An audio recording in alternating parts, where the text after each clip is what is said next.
Bom, Cauê, primeiro agradecer a sua visita aqui no escritório, né? Agradecer ao nosso ouvinte aqui que nos ouve falar talvez do tema mais importante e menos representado no mercado, né? Você tem uma distorção muito grande da relevância e da representatividade desse tema hoje, que são os ETFs, né? Os ETFs que já são a principal classe de ativo nos Estados Unidos, na Europa, vem ganhando cada vez mais mercado, até porque são ativos baratos, né, líquidos, diversificados, transparência, sabe o que você está comprando. Mas a gente, né, no Brasil, a gente ainda não chegou nessa era da evolução, né, nessa era mais evoluída do mercado, mas estamos chegando lá. E para receber o nosso convidado aqui hoje, eu queria fazer uma pergunta até com um cunho mais pessoal. Cauê, como que você me decide abrir uma empresa focada 100% em ETFs, né? Que, como eu falei, é uma classe subrepresentada no Brasil, né? Com baixa adesão, com baixa penetração, num país tão difícil, né? Eu costumo falar aqui para os nossos clientes que o empresário brasileiro ele é um herói, né? Esse cara provavelmente venceria em qualquer outro ambiente, em qualquer outro cenário, em qualquer outra circunstância. E me admira muito você tomar um risco de abrir uma gestora 100% focada em ETFs no Brasil, né? Tem que ter coragem, para não falar o mínimo aqui. E aí eu queria te perguntar, como que foi esse desafio, esse processo? Como que você decidiu e falou, não, é uma gestora de ETFs mesmo, que é o caminho lá no Brasil, tá em falta, ninguém estava pedindo, né? Acho que você não tinha um mercado aqui clamando, e depois que começa, naturalmente, o sucesso vem logo após esse crescimento ininterrupto, desenfreado da Investo. Até parabéns por essa história, mas como que tudo começa, Cauê? Como que você se expõe ao risco dessa forma nesse país, numa classe de ativo pouco conhecida? Caio, obrigado primeiro pelo convite para estar aqui, sempre um prazer falar sobre a Investo, sobre ETF, e obrigado a todos que estão nos assistindo, nos ouvindo. É um tema que certamente está sendo discutido no mundo inteiro. Nos Estados Unidos já há 20 anos se fala de ETF ou até mais. Na Europa já se começou a falar há 10, 15 anos atrás. Na Ásia, na Austrália, no Oriente Médio e na América Latina, no Brasil, está chegando muito quente esse tema, muito forte.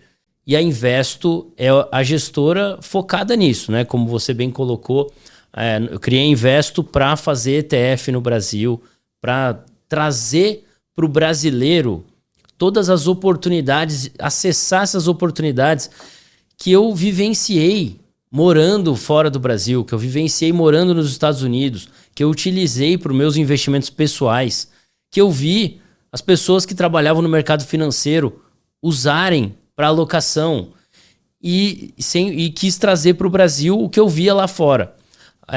Então, obrigado por a gente poder discorrer sobre esse tema aqui e entrar em mais detalhes. Como que eu fundei a Investo, né? Por que eu quis trazer isso para o Brasil? Eu comecei minha carreira no Banco Central do Brasil. Na verdade, eu fui consultor antes e fui para o Banco Central do Brasil trabalhar com supervisão de instituição financeira. E no banco, eu participei das primeiras fintechs que estavam sendo autorizadas a funcionar. Então, volta lá para 2014 e lembra tudo que não existia hoje ainda, né? Tudo que não existia naquela época que hoje já existe, mais de 10 anos depois. Então, cartão de crédito facilitado, conta com taxas mais baixas, empréstimo, comparador de capital que você pode tomar de um emprestador ou de outro, open banking. Tudo que não existia na época, eu vi começar e eu vi pelos bastidores do regulador. Eu fiquei maravilhado com tudo que a gente podia fazer no nosso país com um pouco de empreendedorismo, com um pouco mais de capital, com um pouco mais de sangue nos olhos para fazer um negócio acontecer no Brasil. E olhando da parte do regulador, eu vi também como era necessário ter a estabilidade, a confiança, a segurança para você fazer uma empresa no setor financeiro. Então, aquilo talvez tenha sido o momento inicial onde eu pensei, Brasil está indo para o caminho certo.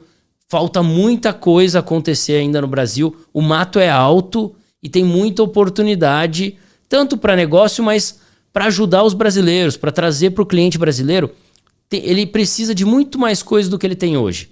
E aí eu mudei para os Estados Unidos, saí do banco, fui trabalhar do outro lado da mesa, nos fundos de investimento que estavam investindo nessas empresas inovadoras. Então fui para o Vale do Silício, trabalhei na Califórnia, olhando empresas, ajudando os empreendedores a ter capital, ajudando a montar planos estratégicos, entendendo como eles montavam equipe, escalavam um negócio e realmente cresciam. Tinha empresas que estavam investindo na América Latina, empresas que eram para o mercado americano, mercado global. Então eu vi como o empreendedor conseguia trazer uma ideia de uma solução para um negócio de fato e escalar aquele negócio. E também vivenciei o mercado americano bastante tempo. E essa vivência me tornou um investidor em ETF. Eu conheci a Vanguard, conheci a filosofia do John Bogle de investimento indexado, olhando o longo prazo. E eu fiquei apaixonado por aquilo, porque você tem maiores retornos, com maior estabilidade, com maior segurança, com menos custo, com mais transparência, com liquidez, diversificado e tudo isso com simplicidade. Então, e aí você se pergunta, pô, se eu fizer isso por mais tempo, né, com certeza eu vou acumular mais capital no tempo. Então, quanto antes você começa a investir correto, não é nem investir correto, né, investir de forma eficiente, digamos assim, mais fácil é esse acúmulo do capital, né? Quanto antes você descobre a filosofia do Bogle, dos ETFs, de preservação do principal, né? E essa é até uma pergunta, somos jovens, né? Eu pelo menos falo isso para mim direto, falo, como que eu vou ser daqui a 40 anos, daqui a 50 anos, se eu estou começando, né, já jovem a fazer esse tipo de investimento, investindo da forma correta, né? Tudo que a gente quer é olhar daqui 10 anos e ver que nosso patrimônio cresceu. Independente se eu investir no fundo tal, no ETF, na poupança, no CDB, onde foi. Eu quero olhar daqui 10 anos e acúmulo de riqueza, acúmulo de patrimônio, acúmulo de capital. E eu olhei aquilo e eu pensei, poxa, uma pena que no Brasil nós não temos acesso ainda a essas estratégias que são interessantes para o retorno, que são interessantes pelo custo baixo que elas têm, pela transparência, pela facilidade que você tem, e eu queria que o brasileiro também tivesse acesso, para mim, para os meus amigos, para minha família, para o público brasileiro poder investir da mesma forma como o americano já investe há décadas. E isso me fez querer trazer para o Brasil o negócio de uma gestora de ETFs, dar acesso para o brasileiro poder investir como um americano investe. Mas você tinha um risco, né? Porque apesar de você estar preparado, você passou pelo Banco Central, depois você passa pelo Vale do Silício. Então você conhece muito bem a cozinha e você também conhece muito bem ali, né, a forma na qual investe, a forma na qual acessa, quais são as teses que tendem a vigorar. Mas apesar de você estar preparado, talvez o país e a população não esteja. Você considerou esse risco de eu posso ter descoberto aqui a mina de ouro, né, que são os ETFs no Brasil. Mas se eu não conseguir disseminar isso ali, não vai ter nenhum valor, né? Então você tem que ter uma comunicação ou pelo menos algum tipo de sensibilidade de que o mercado está preparado ou apresenta características que ele vai conseguir, né, adotar essa classe de ativos, adotar o ETF. Como que foi esse desafio de olhar para o Brasil e falar, beleza, eu sei que dá. Será que o país está pronto? Todo empreendedor tem um gap de risco que ele toma ali montando um negócio. Se for um negócio que é certo, ou quase certo que você vai ter um retorno, o risco é menor. Nesse caso, a gente fez um negócio sabendo que o risco de negócio, né, não o risco dos investimentos, o risco como empreendedor era alto. E ainda mais saindo do Vale do Silício e vendo uma economia muito forte como os Estados Unidos. Agora, a gente olha risco e oportunidade. A oportunidade é muito grande também. Quando nós olhamos o crescimento de ETF no mundo, hoje já são 18 trilhões de dólares investidos em ETF. E a curva de crescimento, ela ela começa bem devagar. Você pega o próprio Estados Unidos, década de 90 não tinha quase nada de ETFs. Aí até o ano 2008 eram 500 bilhões de dólares em ETFs. 500 bilhões é um número grande para o Brasil, mas eram 11 trilhões em gestão ativa. Então ETF não era nada. 2008, né? Menos de 20 anos atrás. E hoje já são 13 trilhões em ETFs. Saiu de 500 bilhões para 13 trilhões. Mais 5 trilhões em fundos indexados, que não são ETFs. Ou seja, 18. Saiu de 500 bilhões para 18 trilhões nos Estados Unidos. A gestão ativa cresceu também de 11 para 16 trilhões. Então, mas você vê que ETF, um ritmo exponencial. Começa devagar, mas quando acelera, você tem que ter montado uma base sólida, uma base estável para conseguir capturar aquele crescimento. E foi isso que a gente fez com a Investo. Óbvio que tem um risco de negócio, você não sabe quanto tempo vai demorar para pegar tração, mas a visão de que o mercado de ETF já aconteceu e está acontecendo nos Estados Unidos, na Europa, na Ásia, ela é real, ela é um fato. Então é questão de tempo até o Brasil ter a mesma curva de adoção. Se ia demorar 1, 2, 3, 5, 7, 10 anos, era esse risco, é quanto tempo vai demorar. Hoje nós estamos com o negócio já há 5 anos aqui no Brasil e vemos o ritmo começar a tomar um corpo exponencial.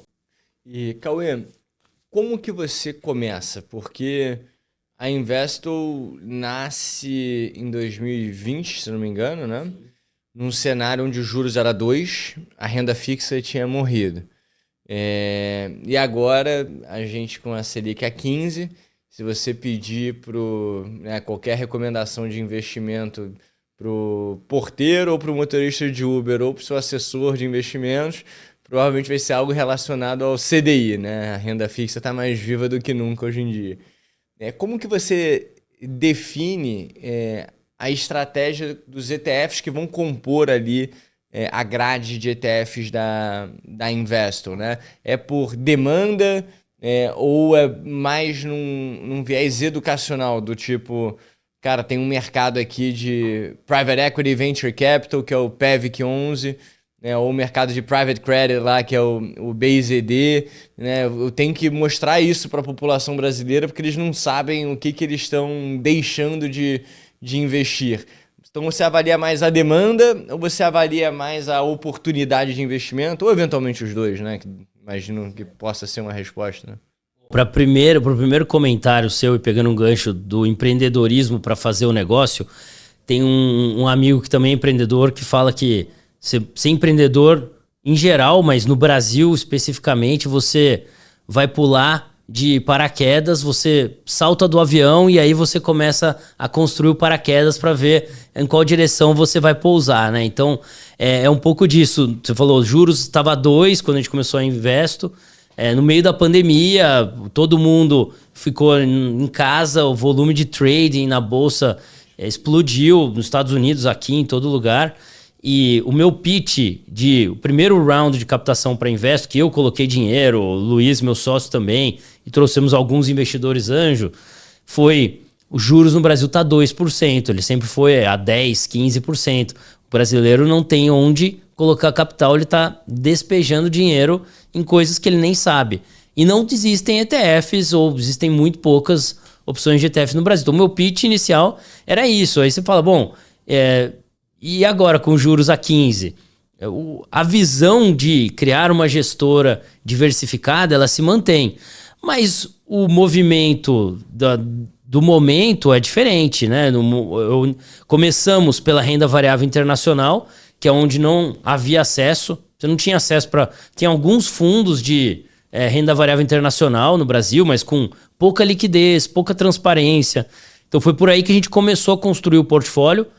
Onde meu investidor precisa mais de mim. Onde meu cliente precisa mais de mim. E eu quero colocar produtos onde ele precisa de acesso. Quando você começa, você tem que pegar a fruta baixa, né? Onde não tem acesso, eu consigo dar. E você constrói a partir daí.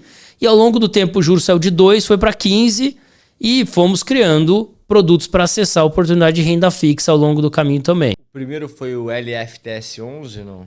Na renda fixa foi, mas o primeiro da Investo foi o STK11. Você quer? O ETF que nós usamos a Vanguard nos Estados Unidos, que é o VGT lá fora, o STK replica o VGT, que tecnologia, foi em 2021, era um mercado pouquíssimo acessível, que era muito difícil se acessar com liquidez, com diversificação, com baixo custo. A gente lançou ele. Depois veio de real estate, depois veio o global, tudo pensando na alocação internacional. Porque naquela época era o risco equity global, né? Isso. Então não era muito renda fixa Brasil a bola da vez, né? Perfeito. Mas nesse ciclo de aperto monetário, pelo menos aqui a gente tem observado, né, um fluxo comprador do ETF de renda fixa, que, diga-se de passagem, é uma das 7 maravilhas do mundo, né? Você, né, na maioria dos casos, você vai ter o imposto de renda de 15%, né? Não tem IOF, não tem come cotas, você fica mega diversificado, você reinveste ali automaticamente. Então, para acúmulo de capital, é imbatível o ETF de renda fixa no Brasil. Como que você vem observado, né, a evolução desses ETFs e se tem algum ângulo que você fala assim, pô, eu acho que o mercado aqui de crédito privado ou mercado de FDIC, se tem algum palpite assim quanto como que ele vai se desenvolver? A gente viu recentemente, se não me engano foi o BTG, lançou um ETF de letra financeira super diferente, né? Então você já começa a ver diversos tipos e modalidades e classes diferentes de renda fixa entrando dentro do ETF. A Investo planeja, né, ter um mercado interessante dentro de renda fixa ETFs, ou talvez se posicionar com uma pegada mais alternativa, mais crescimentos, mais TED. Como que vocês buscam se posicionar? Ou, em outras palavras, quem que vai ser a Investo no mercado de renda fixa de ETFs aqui no Brasil? Perfeito. Então, o coração de tudo é a nossa missão, que é entregar para o cliente uma estratégia de investimento inteligente e voltada para o futuro. E com isso impulsionar o crescimento do patrimônio. Então, nós temos que trazer produtos que entreguem essa missão, que seja uma estratégia com desenho, com design inteligente, para um investimento inteligente, voltado para o futuro. Então, para onde vai o Brasil? Renda fixa sempre foi algo importante, provavelmente continuará sendo em qualquer mercado, mas no Brasil mais especificamente. E aí começa do simples para o mais complexo. O investidor que não conhece ETF ou não conhece investir em renda fixa via bolsa, ele precisa começar num ativo Selic, num ativo IPCA+, num ativo que seja mais fácil de compreender, seja mais fácil de encaixar no seu portfólio.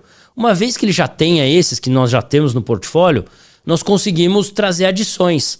Até porque eu consigo ter uma conversa em maior profundidade com clientes, entender, olha, o que está faltando? O que você faz hoje que poderia fazer melhor via um ETF? O que é uma estratégia inteligente, olhando para o seu futuro? Olhando para o futuro do brasileiro. O que é uma estratégia inteligente que eu posso trazer para ajudar você a crescer seu patrimônio? E aí entram os ETFs mais sofisticados, tanto na renda fixa quanto na renda variável. Então, quando você traz essas sofisticações de outras classes de ativo de renda fixa, a Investo começou com ETF de Tesouro Selic, o LFTS 11. Quando teve uma questão tributária, nós lançamos um ETF um pouco mais sofisticado, que une LFTs e uma NTNB longa, que aí te ajuda a otimizar tributariamente. O IR vai para 15. Eles já não têm IOF, já não tem come cotas. Qual é a próxima estratégia inteligente, olhando para o futuro do nosso cliente, futuro do alocador, que vai ajudar ele a crescer patrimônio? Certamente, nós estamos no dia zero ainda. Muita coisa vai surgir de estratégia que ajude o cliente a acumular patrimônio de forma inteligente ao longo do tempo. E renda variável não é diferente. Se você olhar os últimos lançamentos da Investo na renda variável brasileira, nós trouxemos algumas estratégias setoriais que é um pouco de responsividade ao mercado, né? E é uma estratégia mais defensiva, né? Defensivas, setores estáveis, setor de utilidade pública, que é o UTIL 11, um setor que pega a utilidade pública e mais segmentos como banco, telecom, que são estáveis, que é o BEST 11, e estratégias fatoriais, como o QL BR11, que é um ETF que filtra as empresas pela qualidade.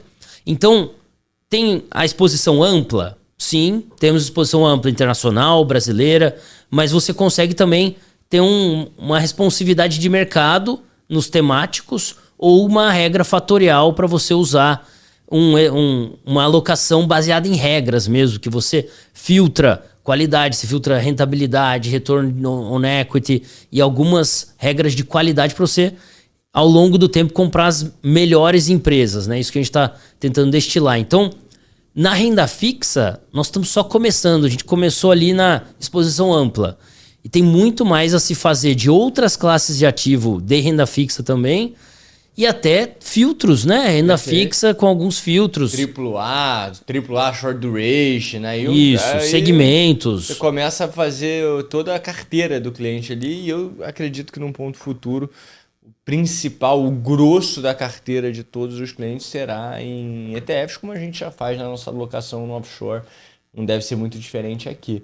E quando você fala de crescimento da empresa e decisão de produto, nós temos consciência que o mercado de ETF está começando no Brasil. Então não adianta eu trazer aqui 100 estratégias, nenhuma ser conhecida, nenhuma ter liquidez. Então é quase que um passo a passo. Nós lançamos um produto, falamos sobre, ganha liquidez, começa a ganhar mais AUM, o mercado cresce, o mercado pede mais coisa. Diga-se de passagem, a liquidez no ETF de vocês está muito bacana. Tem ETF tradando ali no centavo, sempre com liquidez nas pedras. Então, para o dia a dia, né, para o investidor, facilita bastante. E nós somos obcecados por isso, obcecado pela entrega da experiência do cliente. Experiência, né? Isso. Porque eventualmente você faz tudo certo, chega na hora H, não tem liquidez, esse cliente dificilmente volta, né, para testar novamente, precisaria fazer ali todo o processo, né, novamente. Então tem que ter uma boa experiência. E até queria fazer uma pergunta, você falou dos ETFs de renda variável, né? Vocês lançaram os 3 aqui mais recente de Brasil, né? Qualidade, Utilities e o BEST ali que une, né, financeiro, Utilities, telecom, enfim, setores ali mais estáveis, né? Você acha que o ETF faz com que outro erro clássico, né, do investidor é o market timing, né? Então você acha que esse erro do market timing ocorra menos? Por quê? Se você investe numa empresa e a empresa divulga um resultado ruim, ou o CEO fala alguma coisa errada, ou tem algum caso, algum escândalo, que aqui no Brasil a gente tem poucas dessas coisas, né? A empresa ela pode eventualmente desvalorizar e você ficar inseguro quanto à perspectiva de médio e longo prazo e você opta muitas vezes ali por vender, né? Quando você está num ETF, dificilmente você faz esse movimento, porque você não comprou uma empresa e você não comprou querendo especular ali, tá caro ou tá barato, né? Na maioria das vezes você compra para ter uma alocação estrutural. Então, eu não tenho nenhum estudo nesse sentido para compartilhar, mas imagino que talvez tenha algum dado, né, de que no ETF, talvez os investidores, pelo simples fato deles não comprarem, né, quando está na máxima e não venderem quando está na mínima, ele só ficar alocado, né, imagino que no tempo ele deva ter um retorno muito superior, porque você não acredita na tese de utilities, ou numa tese defensiva, ou em healthcare, ou em tecnologia hoje, e aí daqui em um mês caiu, você fala, tecnologia realmente não faz sentido, né? Você entrou naquelas teses convicto pelo menos ali de 1 ano, 5 anos, 10 anos, né? E eu acredito, não sei se tem algum dado que corrobora, que o ETF facilita o acúmulo de capital por tirar esse viés do trade, de você querer acertar os fundos e os picos, né? Você só está ali alocado, vai pegar o crescimento estrutural daquele setor, daquela indústria. Na prática, você observa isso, então você vê que tem cotistas que carregam por mais tempo as cotas dos ETFs de vocês, do STK. Você consegue identificar o cotista 1 que está lá até hoje, deve ser você, imagina. Mas você tem como mensurar isso nos ETFs de vocês? Se o investidor ele fica por mais tempo do que o comum de um fundo ou de uma ação? Olha, uma verdade que você está trazendo aí, falando, olha, tem elementos que comprovam, nada supera um ETF no longo prazo. Então, essa é uma verdade que o americano já entendeu, o europeu, na Ásia, na Austrália e no Brasil, o investidor está começando a entender isso. Alguma dificuldade, ele ainda está aprendendo. Está aprendendo, mas já temos mais de 160 mil cotistas só na Investo. Só na Investo? Se você olhar o mercado de ETF no Brasil, há 10 anos atrás, tinha menos de 20 mil investidores em todos os ETFs da Bolsa. Eram poucos, tudo bem, mas eram menos de 20 mil investidores. Hoje já são mais de 600 mil.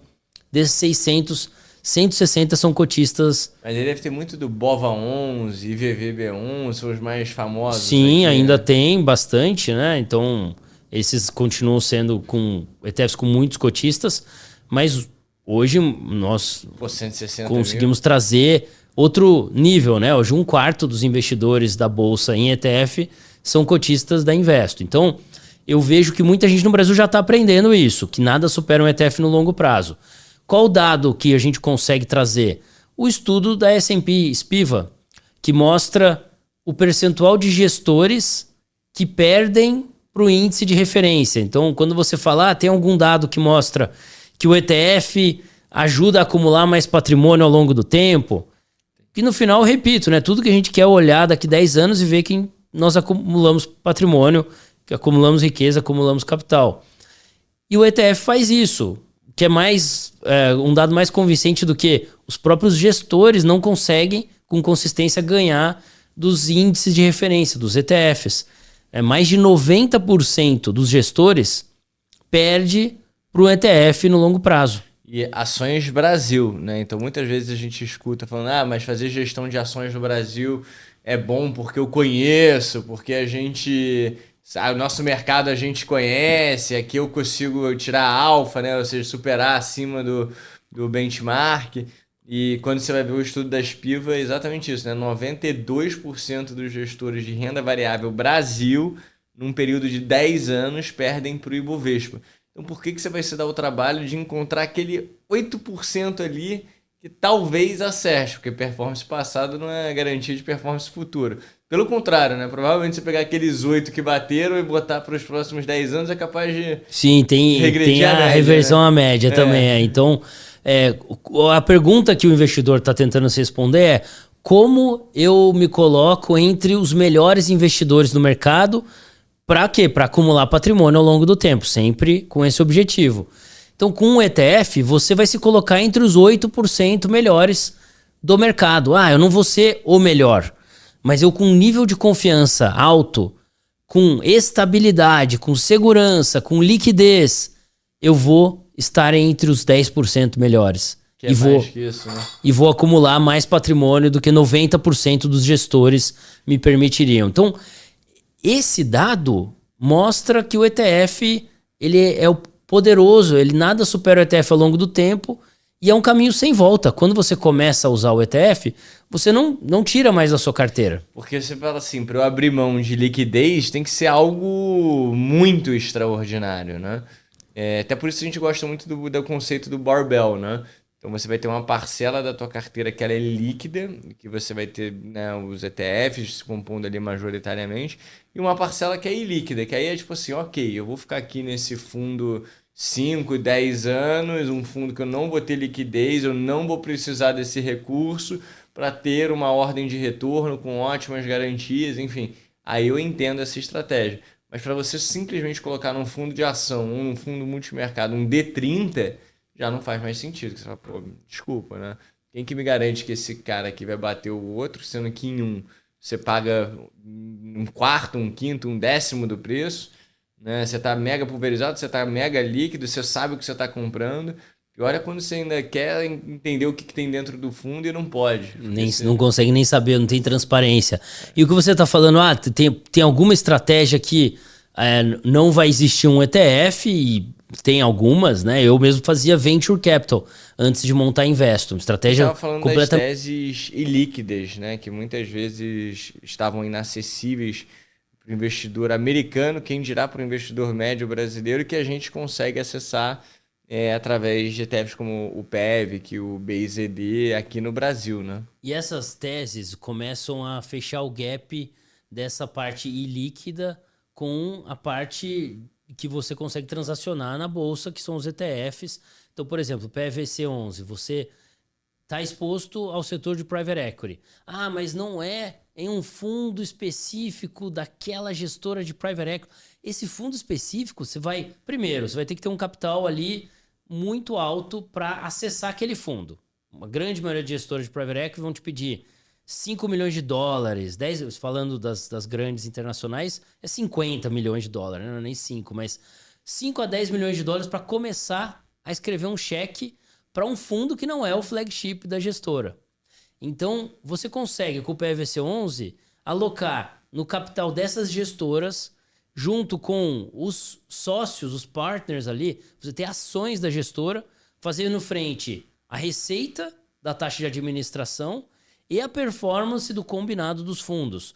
E o resultado é um fundo que performou de forma excepcional aí ao longo dos últimos 2 anos.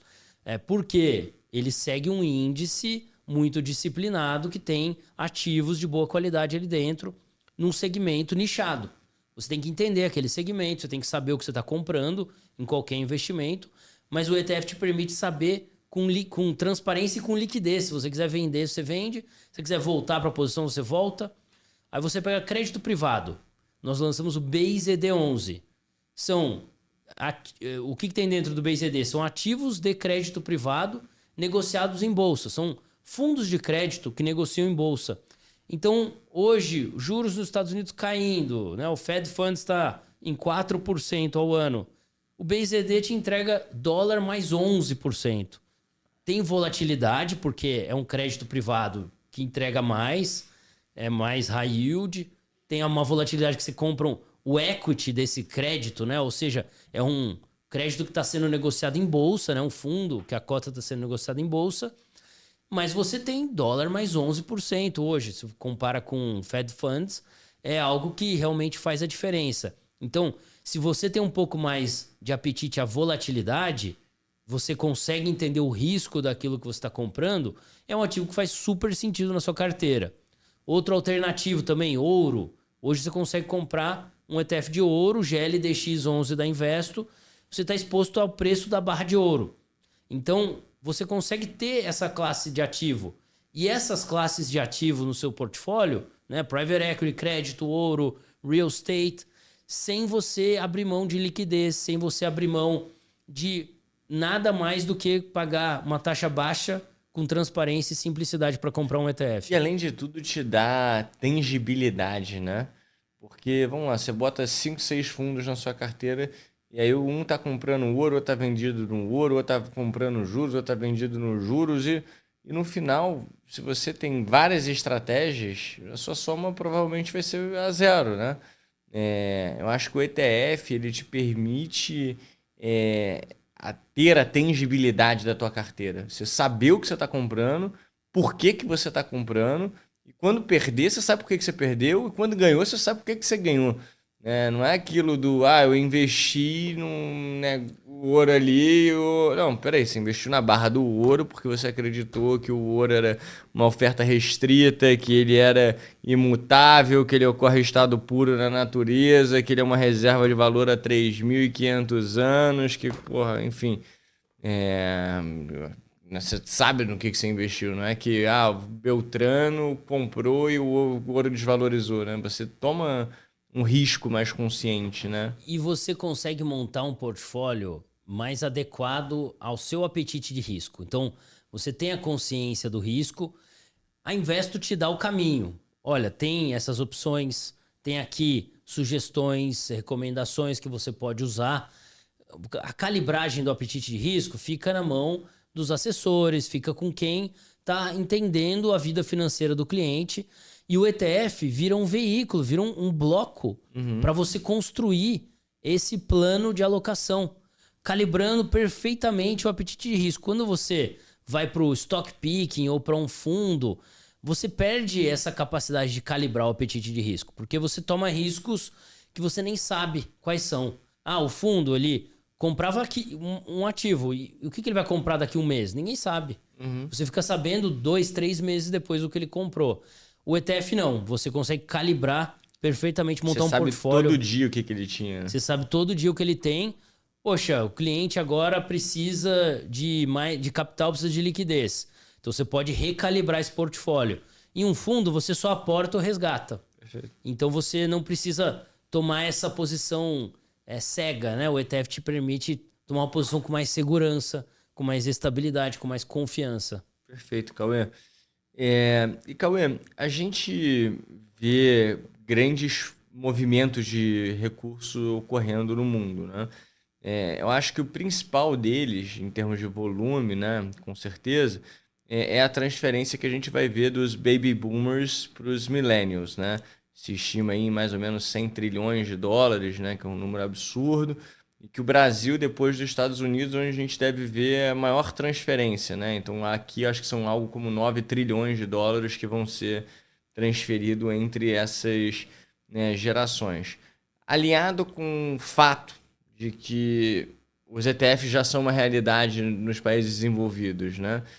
Você acha que esse processo de transferência ele vai acelerar o sucesso dos ETFs no Brasil?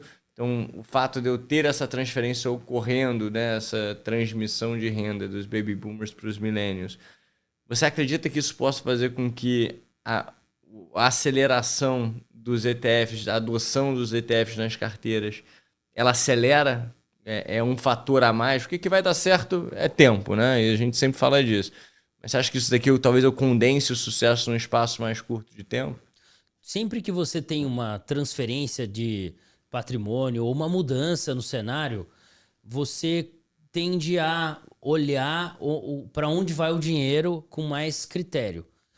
Quando você está num cenário estável, por exemplo, vou pegar um exemplo aqui que não é transferência de riqueza, mas um movimento que aconteceu. O juro saiu de 2% no Brasil para 15%. Por que nós estamos vendo resgate hoje nos fundos multimercado, na gestão ativa? Não é o movimento ETF contra a gestão ativa. Pessoas estão resgatando de fundos de risco e colocando em título público, em debêntures, em renda fixa, CDB. Então, é um movimento de fluxo que saiu da renda variável e de ativos de mais risco para ativos de menor risco. Quando os juros cair no Brasil, nós vamos ver o movimento contrário. Ele vai sair de ativos sem risco, tesouro e título público. Vai voltar. E vai voltar. Agora, para onde ele vai voltar? Vai ser para o mesmo fundo de que ele saiu? Porque, convenhamos, já estava meio de saco cheio essa bolsa brasileira, né? Sempre os mesmos culpados, Amazon, quem dera, Petrobras, Vale, Banco do Brasil, Ambev, essa é a mesma turma, né? Você só muda o investidor, a carteira é quase a mesma, né? Exatamente. E aí o brasileiro vai olhar e falar, poxa, eu não sacava daquele fundo para investir num fundo que me trouxesse uma abordagem diferente, mas eu saquei para investir em renda fixa. Quando eu tirar da renda fixa, onde eu vou colocar? Eu vou olhar com mais critério. Perfeito. Então, esses movimentos de capital costumam ser momentos em que o investidor olha de forma mais diligente para onde eu vou movimentar meu dinheiro. O investidor, ele sai do hábito ali do só vai aumentar. Agora ele tem que reconstruir a carteira, a estratégia. Repensar a estratégia, e aí o ETF entra como uma opção viável para ele fazer essa alocação. Seja na parte internacional, seja na parte brasileira. Opa, eu quero investir na Bolsa Brasileira. Agora eu tenho excelentes opções de ETFs, independentes do Ibovespa. A gente olha aqui o backtest de qualquer ETF que nós lançamos recentemente, né, de setores ou de fatores, e ele deixa o Ibovespa muito para trás. Então, aí você começa a desromper esse pensamento. Eu vou investir naquele gestor ou naquele... Agora eu tenho mais opções que cobram barato, não tem taxa de performance, e você pode ganhar consistentemente do Ibovespa olhando longos períodos de tempo. Então, o dinheiro vai fluir para a melhor opção para o investidor. Quando você fala em transferência de riqueza, provavelmente a gente está falando de imóveis e ativos que vêm sem muita liquidez. Para uma geração que já nasceu e cresceu com o mercado de capitais muito mais à mão, né? No celular, no computador. É uma diferença de abordagem de uma geração para outra. E aí é quando nós devemos ver uma diligência de, poxa, recebi aqui esse patrimônio. O que eu faço com esse patrimônio? Eu mantenho o curso que a geração passada tinha de investimento, a mesma filosofia? Alguns vão manter, mas muito provavelmente é aí que você entra numa diversificação para mercados mais líquidos, mercado de capitais que já está mais desenvolvido. Então, é nesse movimento que existe uma oportunidade de trazer um produto financeiro mais inteligente para o investidor final. Perfeito, Cauê. E bom, acho que para fechar, a gente procura sempre teses de risco com crescimento estrutural. E a mais clara de todas é o investimento na infraestrutura de inteligência artificial. E eu gosto até de comparar esse rush que a gente está vendo de inteligência artificial, né? Todo mundo só se fala disso, só se investe nisso, com o Gold Rush que a gente viu em 1850, né? E a estratégia para quem quisesse se expor na época do Gold Rush, né, da corrida do ouro lá nos Estados Unidos, ela era binária, né? Ou você pegava o teu martelinho e ia lá pegar o ouro e vendia o ouro final, né? Ou você vendia o martelinho, a bacia, para quem bem quisesse, né? E a alusão é simples com inteligência artificial, porque você pode, né, investir na empresa que você acha que vai ser a principal, Perplexity, Anthropic, GPT, o Grox da vida, por aí vai, né, que seria ali o cara que está tirando o ouro, e aí o teu retorno ele é muito explosivo e variável, né? Possa ser que você tenha sorte grande e pegue uma baita pedra de ouro e faça 20, 30, 100 vezes o capital ali investido, e pode ser que você faça zero, você não ache nenhum ouro. Mas aonde é certo é que se eu investir na infraestrutura de ouro, alguém vai encontrar ouro e provavelmente eu não vou ter o melhor retorno possível, mas eu vou ter um bom retorno. E por que eu acho que o ETF tem tudo a ver com essa alusão para o momento que nós estamos? Porque quando você olha para a economia dos Estados Unidos, ao contrário da economia brasileira, que é uma economia muito antiga, né? Todas as empresas que a gente falou o nome aqui é da época de Getúlio Vargas, 1950, 1960, né? Quando você olha para os Estados Unidos, você tem uma taxa de mortalidade muito alta, né? A idade média das 500 maiores, do S&P 500, é 26 anos. Então você tem uma economia muito dinâmica, né? As 500 maiores empresas, na média, nasceram nesse século, né? Enquanto aqui no Brasil é mais de 80. Então, realmente estruturas totalmente diferentes. Mas mostra que não tem como nos Estados Unidos você fazer a estratégia do brasileiro, compra Petrobras e deixa, né? Aquela coisa que é meio hereditária, né? Meu pai deixou para mim a ação da Vale e eu não vendo por nada, né? Se você tivesse feito isso nos Estados Unidos, provavelmente você tinha quebrado, porque essa empresa já teria deixado de existir, já teria tido uma nova, 3 vezes já tinha acontecido, né? Na mesma tese.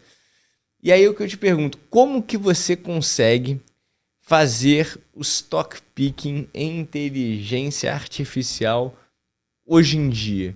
Porque eu acho que assim, até para os mais entendidos do tema, é muito difícil e muito ousado você falar vai ser a OpenAI ou vai ser qualquer que seja, Microsoft ou a Nvidia. É muito difícil fazer esse stock picking. Então, ao meu ver, eu vendo todo esse fluxo sendo direcionado para a infra de inteligência artificial, eu quero participar da festa. Eu não preciso ser o destaque, o que vai dançar lá a balsa, né, no final lá com a celebrante. Eu só quero estar curtindo essa festa e garantir que vai ser uma festa longeva, né? Não vai ser uma festa interrompida no início. Até para ter mais segurança do que você está fazendo, porque você buscando a agulha no palheiro e tentando selecionar uma empresa ou outra, a chance de você estar certo é muito baixa. E a estatística mostra, inclusive, né? Essa questão dos gestores, não bater índices, etc. E na inteligência artificial, provavelmente é ainda mais difícil, porque a inovação está acontecendo e ela é disruptiva. Quando ela aconteceu, já foi. Você já perdeu o time daquela empresa específica. E como qualquer disrupção, ela é inovadora. Você não tem como olhar para trás e ver o que deu certo. O que deu certo na última pandemia? A gente não sabia que ia ser a Moderna, que ia ser a AstraZeneca. Ninguém sabe, né? Quem que vai desenvolver, quem que vai ser, né? Agora você consegue alocar no segmento, por exemplo, semicondutores. É o segmento que você fez o paralelo com a corrida do ouro. São os martelos ali para processar, né, aquele ouro, tudo. Aqui o processamento da inteligência artificial naturalmente precisa dos semicondutores. Agora vai ser NVIDIA, vai ser a Qualcomm, vai ser a AMD, qual vai ser... Compra o ETF Chip 11, aloca no setor de semicondutores e dorme tranquilo, que não importa qual empresa, se é a Microsoft, se é a Apple, se é a OpenAI ou qual empresa de semicondutores, eles vão usar a capacidade de processamento e esse segmento está ali para entregar valor para quem investir. Então o ETF te dá essa exposição ampla nesse nicho de mercado. E se amanhã surgir uma empresa na China de semicondutores que ninguém nunca ouviu falar e tomar mercado de forma avassaladora, não sei se esse ETF investe em empresas chinesas, mas se... global, sim. Global, então global. você se participa... Se for listado em bolsa, e tiver um mínimo de tamanho, ele investe. Você vai participar dessa alta indireta dessa empresa, né? Sim, e aí que está a beleza do ETF. Você tem uma tese, você não precisa usar ETF somente naquela parte de mercado amplo, super estrutural. O ETF serve muito bem para aquilo também. Mas você pode ser responsivo ao mercado. Eu tenho essa convicção de que inteligência artificial vai crescer mais do que o restante do mercado. Não tenho essa convicção para colocar 100% do meu patrimônio, porque é muito risco que você tomaria. Mas você tem uma convicção para ter um peso um pouquinho maior. Então, usa um ETF para fazer isso. Perfeito. Porque se a sua convicção estiver certa, você não precisa acertar o cavalo vencedor. Você acertou que algum cavalo vai ganhar essa corrida. E não precisa... É aquela coisa, né? Você mira no alvo e você acaba acertando o que você não imaginava. Então, é a mesma coisa que você ter investido em tecnologia e acertar numa NVIDIA, né? E eu acho que tem outra derivada que a gente pode trazer aqui para o mundo dos ETFs, que é diferentes tipos de trade, né? Eu posso trazer o trade setorial, eu posso trazer o trade geográfico, eu posso trazer, né, um trade temático, enfim. Então, a gente consegue diversificar em economias subrepresentadas, né? Vocês lançaram recentemente o ETF de Argentina, que, pô, eu sou fã declarado das reformas que, né, vem ocorrendo e, enfim, acho que se tirar qualquer país de um déficit estrutural de 4%, 5% para um superávit de 3%, independente de onde você esteja no mundo, se for Singapura ou Argentina, é louvável, né? Então, reconheço todo o trabalho que foi feito lá, mas é o tipo de tese que eu não conseguiria acessar, né, se não fosse através de um ETF, porque essas empresas não são negociadas aqui, né? Como que eu teria acesso a isso? E até teses mais nichadas, né? Você falou de semicondutores, eventualmente alguém esteja olhando para urânio, né? Ou que vai na tese de energia nuclear, de que vai precisar... Para processar AI, você vai precisar de maior capacidade de energia nuclear demanda urânio, então urânio pode ser a bola da vez, ou lítio, né? Então para bateria, enfim. Então você tem... Nós temos um ETF para isso, o núcleo, para urânio e energia nuclear, que é, quando se fala de a inteligência artificial, primeiro você vai para semicondutores. Perfeito. E qual é o próximo ganhador? A energia... A demanda por energia é exponencial com a capacidade de processamento. E a única energia capaz de entregar isso é a energia nuclear, de forma modular, com menor pegada de carbono, com maior capacidade, menos manutenção.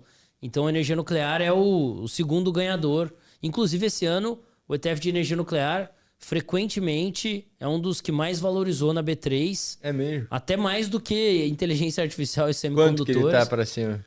Subiu a 80%, cerca disso. Isso que o dólar caiu ainda, né? Ele tem a exposição ao dólar. Nossa.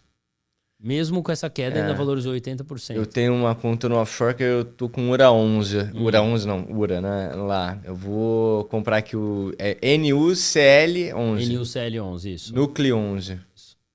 Excelente, gostei dessa tese, hein? E aí é urânio... Urânio e energia nuclear. Então, na verdade, urânio é uma parte do ETF, cerca de 1/4 da alocação. É por market cap das empresas, né? E 50% do ETF são utilities hoje que estão envolvidas em energia nuclear. E o restante são empresas de tecnologia e serviços para esses dois segmentos. Então, legal, hein? é por market cap, então pode ser que essas composições variem, mas é toda a cadeia, não é só o urânio, porque muitas vezes o valor não está sendo gerado na extração do urânio e processamento, está sendo gerado em quem entrega a energia ali na ponta final. Perfeito. Então, esse ETF consegue trazer isso e até tem um pouco mais de estabilidade, porque pega uma boa parte de utilities. Que aí gera mais caixa, não depende de demanda futura. Pô, super bacana. Bom, acho que a gente deu boas teses aqui. Eu já estou até animado para sair dessa discussão e ver ali o que eu vou, né, comprar um pouquinho mais. Mas o Núcleo 11 vai ser com certeza. Mas até para quem nos escuta, pessoal, é super importante agirmos, né, diante das informações e não simplesmente deixar as coisas passarem batidas. Acho que estamos aqui tratando, como falei no início, de um tema que é o mais pertinente do mercado e que muitas vezes é subvalorizado, né? E quanto mais cedo, né, quanto antes vocês começarem a se expor a esses tipos de teses, instrumentos que sejam eficientes, que sejam diversificados, que sejam líquidos, né? Então você não precisa abrir mão de liquidez, com certeza isso vai favorecer o acúmulo de capital de forma eficiente. Então, evitar estruturas de alto custo, evitar estruturas com prazo de resgate para D90, D120, D360, ou evitar estruturas onde você não sabe o que você está comprando, né? A gente vê muitas vezes os magos do mercado que não pode abrir a receita do bolo, que não pode investir. Pô, é difícil a gente ainda ter esses casos no Brasil, quando você tem uma alternativa líquida, acessível, fácil, viável, com liquidez, performance, diversificação, tudo que a gente já falou aqui. Eficiência tributária tremenda em renda fixa, e a gente saber tão pouco, né, a respeito. Então, acho que é super importante esse espaço, essa conversa. A gente fomenta ETF aqui, né, pelo menos semanalmente, se não diariamente nas carteiras com os nossos clientes. E a gente fica muito feliz com a parceria da Criteria com a Investor. Acho que vai muito em linha com o que você falou da estratégia da Investor, né? Não adianta você sair fazendo 100 e o mercado não absorver, né? A gente também sempre foi de dar pequenos passos, mas passos fundos, e depois você dá o próximo e fundo e vai construindo as relações assim, né, de longo prazo, porque eu tenho convicção que o tempo joga a favor de vocês, né? Então, no longo prazo, quando você estiver aqui batendo 1 trilhão de reais, a gente vai lembrar dessa data e falar, pô, a gente estava lá no início, quando a gente ainda falava de bi, né? De 5 bi em ETF, 0,6 na indústria, é muito pouco ainda, né? 160 mil investidores, né? Isso deveria ser dever fiduciário dos clientes ter um ETF na carteira, né? E não algo distante ou diferente, né? Deveria ser o comum, o dia a dia. Mas eu queria agradecer o Cauê, né? É sempre uma oportunidade para a gente estar próximo, né, de você, da sua empresa. É uma história belíssima que você construiu dentro da Investor. Agradecer todo o time da Investor, porque é um time carne de pescoço que fica ali em cima, sempre engajando, sempre trazendo novidades, sempre trazendo lançamento. Às vezes, em uma semana, conversa com 5 pessoas diferentes da Investor e sempre pautas diferentes, pautas pertinentes. Então, acho que vale a pena todos depois entrarem no site da Investor. Tem uma grade ali com todos os ETFs e tem muita coisa diferente, né? Tecnologia Estados Unidos, real estate, né? Mercado imobiliário americano, tese de urânio, tese de energia nuclear, Bom, são várias, né? Tem exportadoras, Tese de Defesa Brasil, Renda Fixa Brasil. Então você consegue realmente montar uma carteira totalmente descorrelacionada, diversificada e líquida dentro de um universo ali, né, mega dinâmico, que é o universo que a Investor vem montando. Então, muito sucesso, Cauê, na trajetória de vocês. Espero que a gente siga essa parceria aí por alguns anos e comemore um tri o quanto antes. Muito obrigado, Caio. O mercado está crescendo e certamente em alguns anos nós vamos ver 500 bilhões, 1 trilhão investido em ETFs e a Investo estará lá com os clientes, ajudando a trazer esse crescimento, trabalhando lado a lado com os clientes, trazendo estratégias de investimento inteligente, voltadas para o futuro, ajudando a impulsionar o crescimento de patrimônio e fazendo isso com uma entrega de eficiência operacional, de excelência da experiência do cliente. Então a gente está aqui para fazer essa parceria e para fazer com que o brasileiro tenha cada vez mais acesso a essas estratégias. Então é sempre um prazer vir aqui falar desse tema. Obrigado, Cauê, pela presença. E para todos que nos ouviram, obrigado pela participação.